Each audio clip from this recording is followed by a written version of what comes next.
여러분, 오늘도 성경에 창에 오셨습니다. 오늘 다룰 주제는 믿음의 조상 아브라함입니다.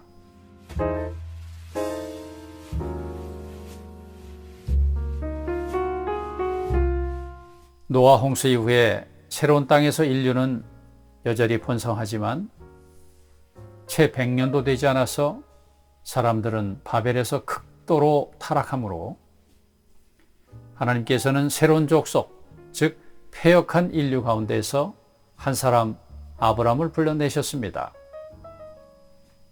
이 아브라함이 살았던 시기와 장소는 BC약 2000년경 갈대아우르인데, 그곳은 인류 문명의 최대 발상지인 메소포타미아, 수메르 문명이 최고로 꼽혀졌던 우루왕조 시대였습니다. 이것은 아브라함이 부르심을 받았던 시대적인 배경과 관련이 있는데, 인류는 하나님으로부터 독립되어서 스스로 성을 쌓고 그곳에 인간 문화를 형성하고, 하나님께서 창조하신 땅은 우상의 땅이 되었습니다. 이로 인해서 이 땅에 하나님의 권리와 영광은 모욕을 당하게 되었지요. 이로써 아브라함의 부르심은 하나님의 역사의 회복과 또한 그 전환의 기점으로서 중요성을 갖습니다. 이러한 부르심으로부터 하나님의 회복의 역사는 오늘날까지 지속되어져 왔으며 장차 새 하늘과 새 땅에 이르게 될 것입니다. 이제 이러한 부르심은 하나님께서 그의 백성들에게 하신 약속으로 구체화되어지는데, 여기에는 옛 언약과 새 언약을 포함하는 그 약속의 성취는 믿음의 역사로 이루어지게 됩니다.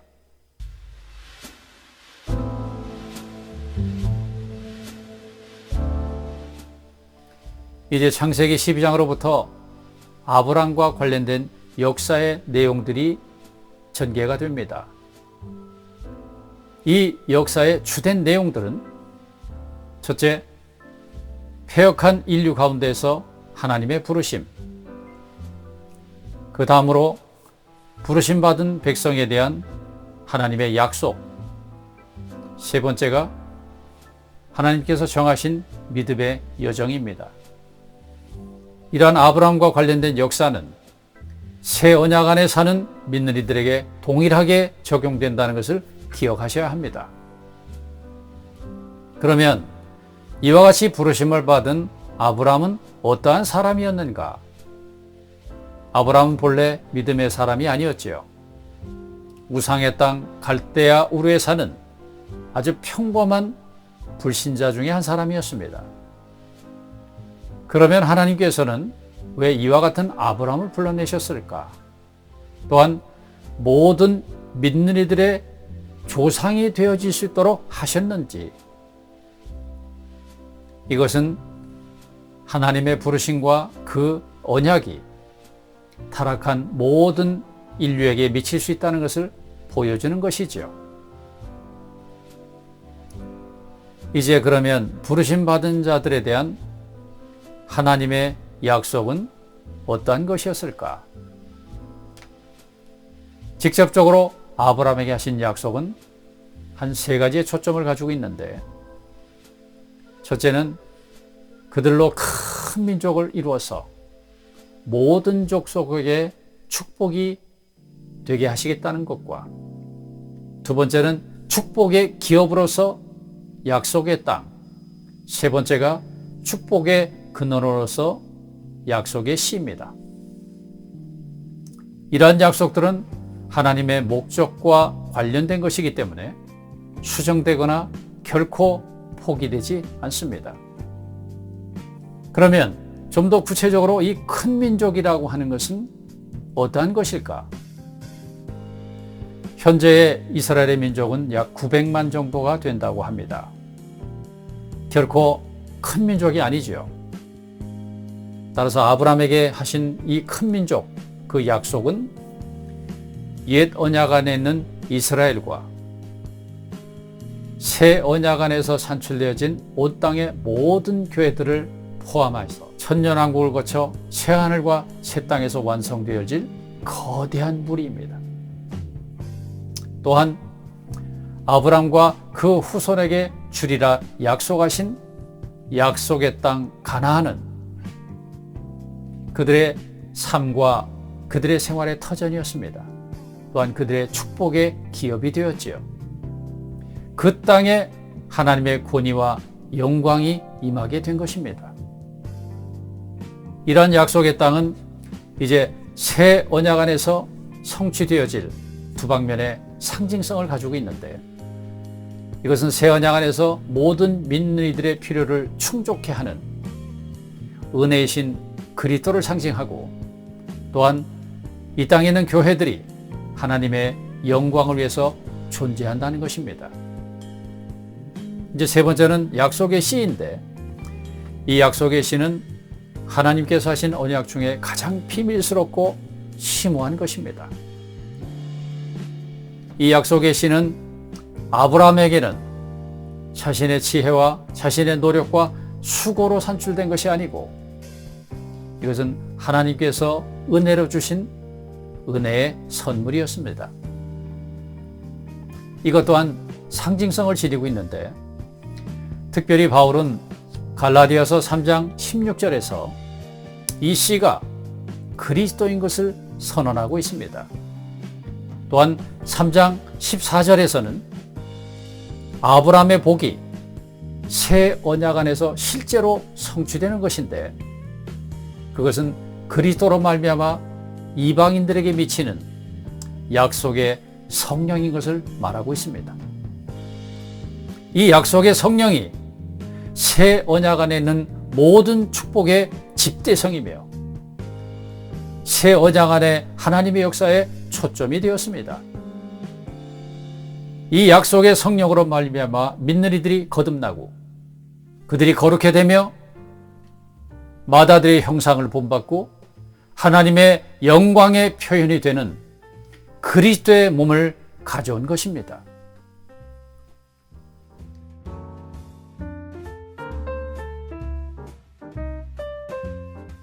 이 약속들이 이제 성취되기 위해서 믿는 이들은, 또한 부르심 받은 자들은 믿음의 여정을 가게 되는 것이지요.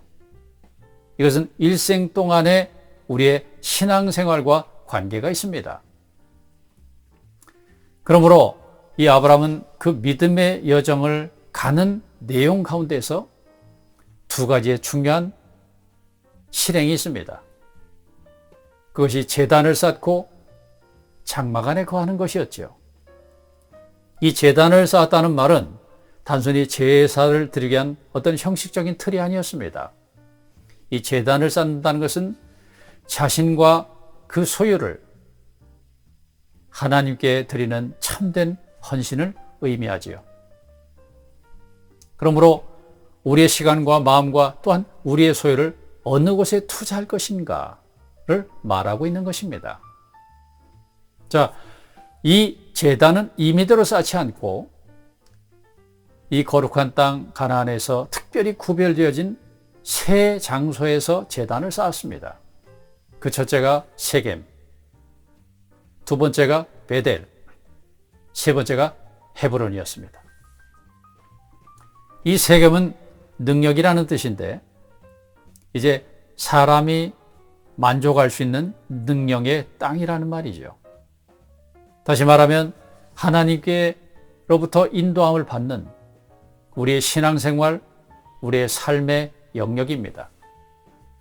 그런데 제단을 실제로 쌓은 것은 세겜의 모래라고 하는 곳에 쌓았습니다. 이 모래는 우리의 생명의 체험을 수반하는 참된 영적 지식을 획득하는 것입니다.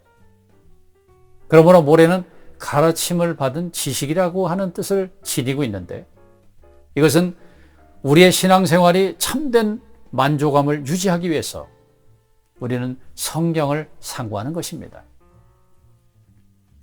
그러므로 이 성경은 인간을 윤택하게 하기 위한 어떤 지식을 얻는 것이나 종교적인 실행을 위한 지침이 되어서는 안 됩니다. 우리는 성경을 통한 참 진리를 획득해서 우리는 우리의 묶인 모든 곳에서 자유케 되어져야 되고 참된 양식이 되며 우리의 믿음의 여정을 지킴받을 수 있는 우리의 발의 등이 되어야 합니다. 이것을 위해서 우리는 수고하는 것입니다. 또한 베델은 하나님의 집이라는 의미인데 이 하나님의 집은 새롭게 되고 변화되어진 아름다운 인성의 미덕을 가진 사람을 통해서 또 그 사람 위에 건축되어집니다. 이 제단을 두 번째 쌓을 때 베델과 아이 사이, 아이와 베델 사이에 제단을 쌓았다는 것이 참 의미가 있습니다. 이 아이란 말은 그 원문의 뜻이 페어덤이라는 뜻입니다. 이것은 무질서하고 정결하지 않으며 온전케 되지 않았다는 뜻이죠. 신앙생활 과정 가운데는 우리 모두는 아직은 온전케 됨 가운데 있습니다. 이제 시간을 거듭하면서 우리는 그 은혜 안에서 새롭게 되며 우리는 하나님의 주권적인 환경의 안배를 통해서 통치적인 다루심 안에 있습니다. 그러므로 우리 자신이 파쇄되는 만큼 우리 안에 하나님이 역사할 수 있는 입지를 얻으시게 되지요. 이것을 우리는 십자가의 삶이라고 합니다. 우리는 이런 삶이 정상적인 신앙생활을 통해서 영이 되어질 때 우리의 신앙의 결국은 사람이 되어져 가는 것입니다. 하나님께서 기대하는 사람이 되는 것입니다.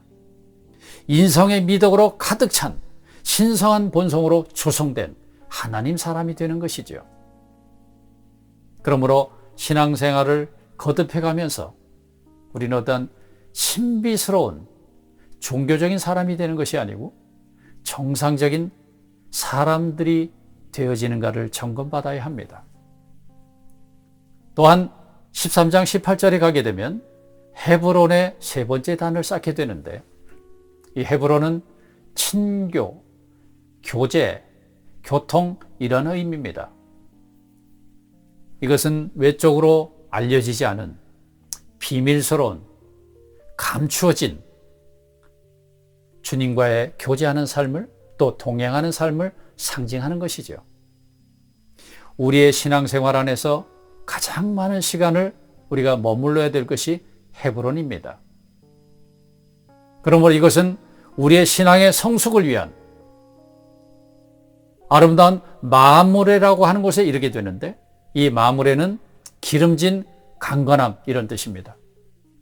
참으로 우리의 신앙생활이 건강히 유지되며 성령이 충만하고 위임 있는 이기는 자 되기를 기대한다면 우리는 감춰진 영적 전당인 골방이 필요합니다. 이제 아브라함은 제단을 쌓았을 뿐만 아니라 장막 안에 거한다라고 되어 있습니다. 이 장막은 고정된 그런 건축물이 아닙니다. 어떠한 목표를 두고 이동하는 장막, 즉 천막 생활이란 뜻이죠. 그러므로 이 장막은 하나님을 이 땅에 모셔올 수 있으며 하나님과 백성이 왕래할 수 있는, 만날 수 있는 그런 영역이요 장소입니다. 그러므로 아브라함은 하나님께서 설계하시고 또 하나님께서 건축하시는 그 영광스러운 성을 사모하며 장막 안에 거했습니다. 우리의 신앙생활 또한 우리는 거룩한 성 새 예루살렘을 기대하면서 이 땅에서 이동 장막으로서 우리는 하나님의 증거가 되는 것입니다. 이제 우리는 이 땅에 고착되어지지 않고 이 땅에 뿌리를 내리지 않으며 우리는 영광을 향한 나그네, 영광을 향한 순례자들입니다.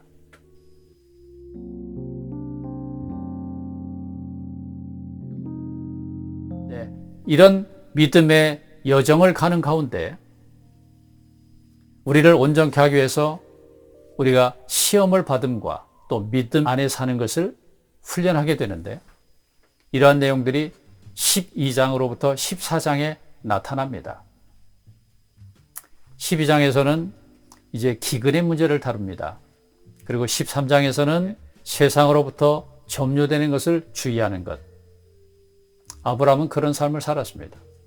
이제 14장에서는 하나님의 권익을 위해서 싸우는 아름다운 장면이 나타납니다.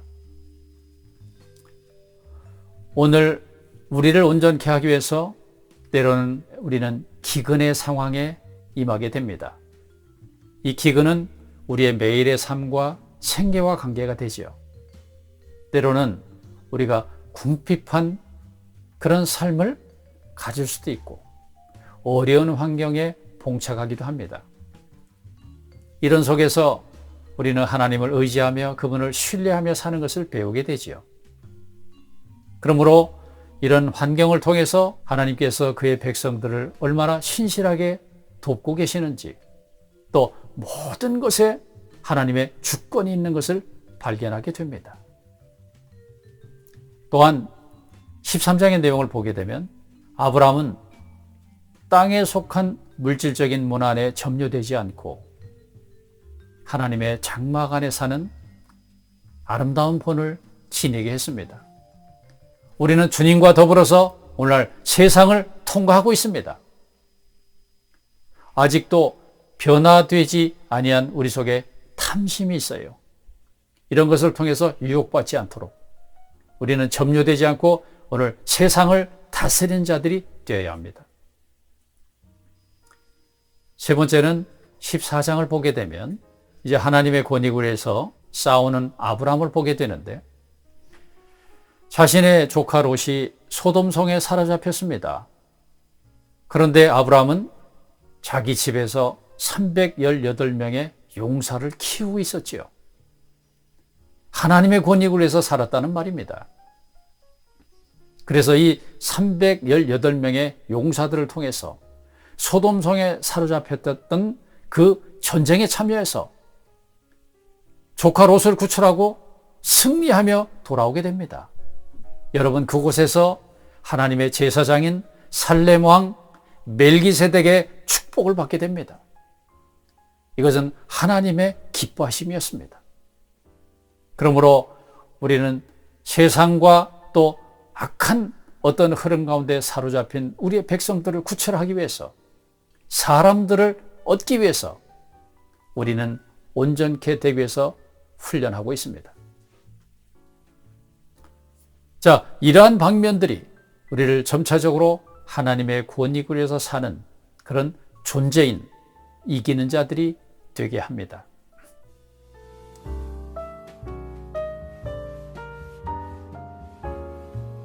이제 아브라함은 75세 때 하란을 떠났습니다. 하나님의 약속 가운데 그의 삶이 지속되었겠지요. 그런데 이제 우리 모두가 함께 배워야 될 또 경고가 되는 하나의 교훈을 기억해야 합니다. 그가 75세 때 하란을 떠나서 86세 때 하나님의 약속을 잠깐 잊어버렸는지 86세 때 이스마엘을 낳았습니다. 이로 인해서 하나님의 임재를 13년간 상실하게 됩니다. 하나님께서 13년간 나타나지 않으시고 하나님께서 그에게 말씀하지 않았습니다. 그러나 이제 17장에 이르러서 아브라함은 그의 일생에 가장 빛나는 시기를 맞이하게 됩니다. 이때 아브라함의 나이가 99세였습니다. 즉 하나님의 임재를 상실한 13년 후에 하나님께서 그에게 나타나셨습니다. 그에게 나타나셔서 하시는 말씀이 나는 전능한 하나님이다. 네가 내 앞에서 온전하게 행하라. 나와 너 사이에 언약을 다시 새롭게 하는데 너로 하여금 큰 번성을 갖게 할 것이다. 그리고 이제는 너를 더 이상 아브라함이라고 하지 않고 아브라함이라 하겠다. 이런 인격의 전환을 약속합니다. 자, 이런 속에서 특별히 그의 온전함을 다루게 되는데, 이것은 다시금 하나님의 임재를 상실하지 않아야 되는 그런 온전함을 그에게 명하신 것입니다. 육체의 지혜대로 살지 않고 자신의 변화되지 않은 모습으로 인해서 하나님의 역사와 은혜를 무효화시켜서는 안 된다는 말입니다. 이제 이런 강화된 삶이 18장으로부터 22장에 이르면서 온전케 된 성숙한 하나님께서 아브라함을 불러내신 목적에 이르게 되는 그런 삶을 갖게 됩니다. 그러므로 은혜 안에 성숙하며 온전케 되는 이 삶 가운데는 두 가지의 일이 있었지요. 그 하나가 이삭의 출생과 또 하나는 100세 때 얻은 이 이삭을 하나님께 드리는 문제였습니다.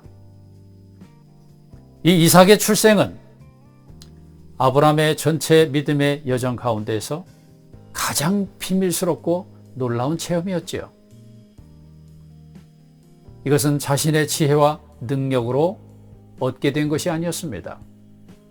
이것은 하나님의 은혜와 절대적인 긍휼로 그가 받은 선물이었습니다.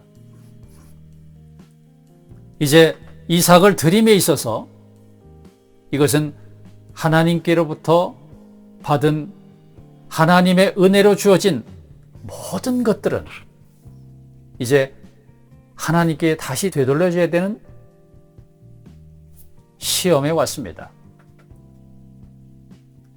오늘 우리도 마찬가지죠. 이제 하나님의 은혜로 받은 모든 것들은 하나님의 목적을 위해서 되돌려줘야 합니다. 우리의 은사, 우리의 재능, 우리의 역량, 우리의 일, 성공, 때로는 재물까지도 하나님의 은혜로 주어진 것들은 하나님의 목적을 위해서 되돌려져야 합니다.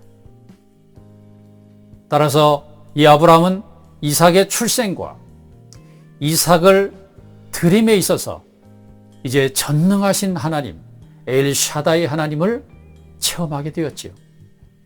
그래서 하나님은 모든 것의 근원이시며 없는 것을 있는 것 같이 부르시는, 죽은 자를 살리시는 이런 하나님인 것을 체험하게 됩니다. 하나님은 모든 것의 근원이시고 없는 것을 있는 것 같이 부르시고 죽은 자를 살리시는 하나님, 이것이 우리가 알고 체험해야 될 전능하신 하나님입니다. 이런 하나님을 체험하는 아브라함은 이제 하나님께서 부르신 그 목적의 완성의 단계에 이르게 되었습니다. 성숙한 아브라함이었습니다. 그러므로 아브라함은 하나님의 목적의 성취를 위해서 그 부르심의 이상을 따라 일생 믿음의 노정 안에서 다루심과 체험을 통해서 이제 성숙한 온전케 된 하나님의 그릇으로 후대의 모든 믿는 이들에게 본이 되었습니다.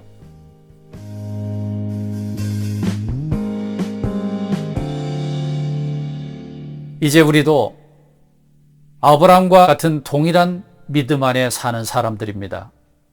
그러므로 전능하신 하나님께서 우리를 부르신 이 부르심이 얼마나 존귀한가를 분명히 해야 되며, 두 번째는 이 약속이 성취되기까지, 하나님의 목적에 따른 이 약속이 성취되기까지 우리는 이 믿음의 여정 안에서 완주해야 합니다.